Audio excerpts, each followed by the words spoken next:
في قديم الزمان، تحديدا من 2250 سنة، في بلاد اسمها الصين، كان في ملك أهبل اسمه جانج. هو أهم شخص في تاريخ الصين، وقيمته ما تقلش عن اسكندر الأكبر أو جنكيز خان في التأثير على العالم ده، لأنه وحد الصين زي ما نرمر وحد مصر. خليني أحكي لك قصته. الصين كانت وقتها في عصر اسمه عصر الولايات المتحاربة، ده لأنها كانت متقسمة ل7 دول، هما شين جاو يان شي تشو هان وي. هتقول لي اسامي عجيبه، هقول لك دي الصين كل حاجه فيها عجيبه.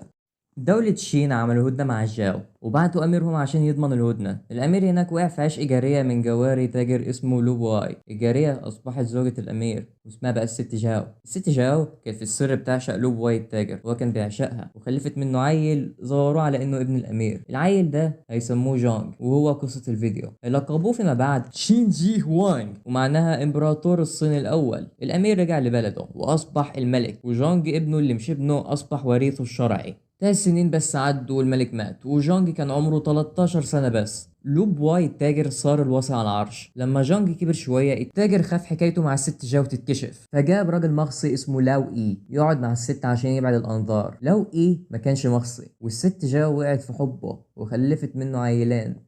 لا، وترقى في مناصب الدولة وصار صاحب نفوذ وسلطة، لدرجة انه فكر ينقلب على الملك جونج، وفعلا بعت جيش اتمرد على الملك، والملك كان مسافر وقتها. لما رجع قتل كل الجنود اللي اتمردوا، واكتشف ان لو هرب فعرض مليون عملة نحاسية للي يقبض عليه، واتقبض عليه، والملك قال له هقطعه. وربطوه في 5 عربات وخلوا الحصنة تجري، فجسمه اتسحب وانقطع ل5 حتت، وقتلوا عيلته كلها للدرجة الثالثة. في الصين القديمة الدرجة الأولى كانت هي الأب والأم والإخوات والزوجة والأبناء، الدرجة التانية الإعمام والإخوال واللي زيهم، الدرجة التالتة أجداد الأجداد والأحفاد.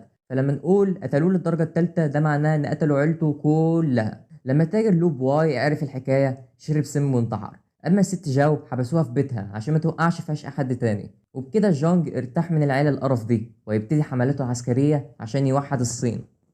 راح على دولة هان الصغيرة وضمها، وبعدين حصلت فيضانات وزلازل في دولة جاو، فراح احتلهم في اللحظة المرة وعمل مجازر وحفلات أكل، أصل هما كانوا بيعاملوه وحش وهو صغير. وبعدها راح على دولة يان. الملك بتاعها عرف ان ملوش فرصة قدام جيوش جونج، فبعت 2 يختلوه. المؤامرة كانت انهم هيعرضوا هدايا للملك، كان منها خريطة. فراحوا واحد منهم فتح الخريطة وكان مخبي فيها خنجر صغير، رفعوا على الملك. الملك رجع لورا وسحب سيفه وضرب ضربة واحدة قطع فيها رجل التاني وقع على الأرض. وبعدها الملك طعنه 9 مرات. ولاية يان تم ضمها للدولة، وراحوا ضموا دولة وي بسهولة، والدولة الكبيرة تشو سنة 223. وآخر دولة كانت دولة شي. الملك بتاعهم كان مرعوب، بعت كل جيشه حوالي 200 ألف جندي للحدود الغربية. جانج راح فاجئه من الشمال وقال له سربرايز مotherfucker، ودولته اتخطفت. وبكده الصين أصبحت دولة موحدة لأول مرة في تاريخها. الملك جانج راح على الجنوب وغزا قبائل اليو اللي كانت بتعيش هناك وضمهم للصين، وراح على الشمال عشان يهزم قبائل الشيونيو اجداد المغول اللي كانوا بيهجموا على المدن الصينيه ويقتلوا الناس. حاربهم فشخوه، راح يبني سور الصين العظيم عشان الشيونيو يبعدوا عن دولته. الملك جونج عشان يوحد الصين عمل حاجات كتيرة. أولا ألغى النظام الإقطاعي اللي كان فيه فلاحين شبه عبيد لأسيادهم، ألغى دور الوراثة في تحديد المناصب، وخلى الجدارة تكون المعيار اللي منه بيعينوا المسؤولين. قام بتوحيد وحدات القياس والأوزان، وعمل عملة واحدة رسمية. أمر ببناء شبكة ضخمة من الطرق بتوصل أراضي الصين ببعض، وأمر بتوحيد الخطوط والحروف الصينية. وأخيرا ألغى كل مدارس الفلسفة الصينية اللي كان عددهم 100 مدرسة فلسفية. إجا ناس زي كونفيوشيوس ومنشيوس وقعدوا يتفلسفوا، يقولوا ليه الصين وقعت وبقت ما عادتش عظيمة زي زمان. خد مثلا عندك الحوار العميق ده.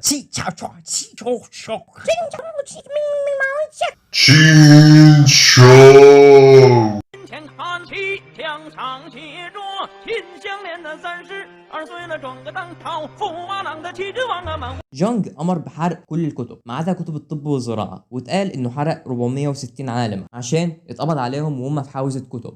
جونج شجع فلسفة واحدة اسمها الفلسفة الشرعية، واللي ملخصها إن الجريمة عشان تروح لازم نعاقب المجرمين أقصى عقاب ممكن. فكانت الصين أسوأ دولة في العقابات. مثلا اللي كان يقتل أبوه كانوا بيقطعوه أكتر من 200 حتة وهو حي. جونج كان أعظم ملك في العالم وقتها، فتكبر وفكر إنه لازم يعيش للأبد. كان بيدور على إكسير الحياة. في مرة من المرات أرسل سفن فيها مئات الرجال والنساء في رحلة للبحث عن جبل بنجلاي الخيالي، واللي هناك كان بيعيش ساحر عمره 1000 سنة. مفيش ولا من الناس دي رجع. واضح إنهم استخفوا عقل الملك وسابوه. يعني إيه راجل عمره 1000 سنة؟ جبل خيالي؟ يا راجل أنت مكانك في العباسية. الملك جونج كان بيخاف من الأرواح الشريرة، فبنى أنفاق تحت الأرض عشان يداري فيها نفسه من الأرواح والموت يبعد عنه. في النهاية في ناس اقنعوه ان الزئبق هو سر الحياه، وخد بالك ان الزئبق ماده سامه. جونج صدقهم وشرب زئبق ومات في عمر ال 48، الراجل اللي كان عايز يعيش للابد. جونج قبل ما يموت امر ببناء ضريح ضخم، وبنى جنب قبره جيش من التماثيل الصغيره اسمهم جيش التراكوتا، والهدف منهم يحموا قبر الملك من الارواح الشريره بعد ما يموت. بالرغم من انه مات بسبب الزئبق، الملك جونج امر بحفر 100 نهر من الزئبق جنب قبره عشان يضمنوا الحياه الاخره. فعلا الراجل ده كان عقله خفيف. وبس كده، اشترك في القناه وفعل زر التنبيهات عشان بنزل فيديو جديد كل اسبوع.